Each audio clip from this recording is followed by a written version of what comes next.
నమస్కారం. అక్షరలిపి స్వాగతం. ఈ రోజు మనం చెప్పుకోబోయే కథ పేరు మాతృత్వం. రచన భవ్యచారి. ఇక కథలోకి వెళ్దాం. అయ్యో నా పాప, నా పాప, అయ్యో నా పాపని తీసుకుని వెళ్తున్నారు, ఆపండి ఆపండి అంటూ అరుస్తుంది వసంత. వసు వసు అని వసంతని కదుపుతూ తట్టి లేపాడు పార్థసారథి. నిద్రలోంచి లేచి దిక్కులు చూసి తానున్నది తన ఇంట్లోని బెడ్రూమ్ లో అనుకుంటూ చుట్టూ చూస్తూ, పాప ఏదండి అని అడిగింది భర్తని. పాపనా? మనకి పాప ఎక్కడుంది వసంత అని అన్నాడు బాధగా పార్థసారథి. అయ్యో అవును కదూ, నాకు పిల్లలు లేరు కదా, నేను గుడ్రాలిని కదా అని అంటూ ఏడవసాగింది వసంత. ఆమె ఏడుపును ఆపే ప్రయత్నం ఏమీ చేయలేదు పార్థసారథి. వారిద్దరికి పెళ్లి జరిగి దాదాపు 10 సంవత్సరాలు కావస్తుంది. అయినా పిల్లలు పుట్టలేదు. ఎన్నో గుడులు, గోపురాలు, ఆసుపత్రులు అన్నీ తిరిగారు. అయినా ఫలితం లేకుండా పోయింది.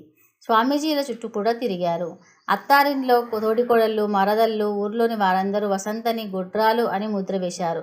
దాంతో అక్కడ ఉండలేక వేరే ఊరికి వచ్చి బ్రతుకుతున్నారు. అక్కడ కూడా మీకు పిల్లలు లేరా అని ఆరాలు మొదలు పెట్టారు చుట్టుపక్కల వారు. వసంతని ఏ పేరెంటాలకి పెళ్లిళ్ళకి పిలవడం కూడా మానేశారు.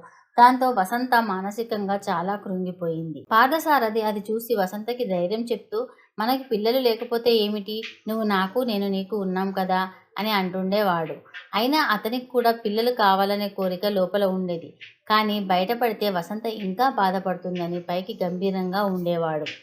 అలా అందరి మాటలు విని విని విసుగొచ్చి వారి మాటలు పట్టించుకోకుండా ఉండేవాడు. ఇలా వారు ఉండగా ఒకరోజు పార్థసారథి ఆఫీస్ నుంచి వస్తూ ఉండగా ఒక ఆవిడ పరిగెత్తుతూ వచ్చి పార్థసారథిని ఢీకొట్టి, క్షమించండి అన్నయ్య అని ఆమె చేతిలో ఉన్న పాపని అతని చేతిలో పెట్టి, పాప జాగ్రత్త, నన్ను చంపి ఈ పాపని తీసుకువెళ్లాలని కొందరు రౌడీలు వస్తున్నారు, పాపని వారికి ఇవ్వకండి, ఇస్తే నా పాపని కూడా నాలాగా వేశ్యగా చేస్తారు, దయచేసి ఈ పాపని మీ పాపగా పెంచండి అని అంటూ కింద పడిపోయింది.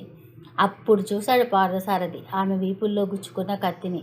వెంటనే ఆమెను కింద మంచిగా పడుకోబెట్టి ఏదో అలికిడి కావడంతో తన సైకిల్ తీసుకొని పొదల చాటుకి వెళ్ళాడు. ఇంతలో ఆ రౌడీలు వచ్చి ఆమె చనిపోవడం చూసి, అరే ఇది చచ్చిందిరా, కానీ దాని పాపని ఇక్కడెక్కడో దాచి ఉంటుంది, వెళ్ళి వెతకండి, బంగారు గుడ్లు పెట్టే బాతురా అది అని నలుగురు నాలుగు వైపులా వెతకసాగారు. అది విన్న పార్థసారథికి గుండెల్లో రాళ్లు పడ్డాయి.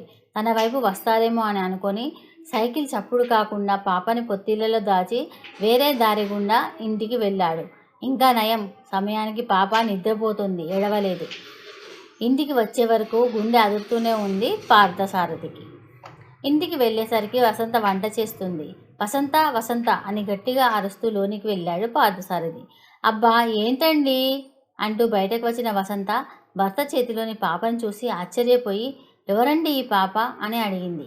ఎవరైతే నీకేంటి, అమ్మవి కావాలనే కోరిక నీకు చాలా ఉంది కదా, అందుకనే తెచ్చాను, ముందు నువ్వు బట్టలు సర్దు, మనం ఊరికి వెళ్తున్నాం అని అప్పటికప్పుడు బయలుదేరి ఊరెళ్ళారు. మధ్యలో పార్థసారథి వసంతకి జరిగిన సంగతి అంతా చెప్పి తమ జీవితంలో వెలుగును తెచ్చిన ఆ పాపకి వెన్నెల అని పేరు పెట్టుకున్నారు ఆ దంపతులు. ఎవరూ తెలియని ఊరికి వెళ్ళి అక్కడ పని చేస్తూ పాప కొంచెం పెద్దయ్యాక తిరిగి తమ ఊరికి వచ్చారు. సంవత్సరం తర్వాత పాపని ఎత్తుకొని గర్వంగా వస్తున్న వసంతను చూసి అందరూ ఆశ్చర్యపోయారు.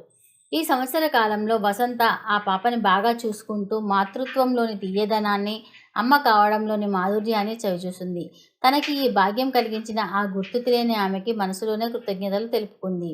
ఆ పాపని పెంచి పెద్ద చేసి చదువులు చెప్పించి మంచి వరుడిని చూసి పెళ్లి కూడా చేశారు. తమ దగ్గరే ఉంచుకున్నారు కూతుర్ని. ఆ దంపతులు ఇద్దరు. తండ్రి ద్వారా తన పుట్టుక తెలుసుకున్న పాప వసంత చూపే ప్రేమలో తాను ఎవరనేది మర్చిపోయి హాయిగా తన తల్లిదండ్రులతో సంతోషంగా ఉండసాగింది. ఈ కథ కనుక మీకు నచ్చినట్లయితే లైక్ చేయండి, షేర్ చేయండి. అలాగే మా ఛానల్ సబ్స్క్రైబ్ చేసి పక్కనే ఉన్న బెల్ గంటని యాక్టివేట్ చేయడం అసలు మర్చిపోవద్దు. ధన్యవాదాలు.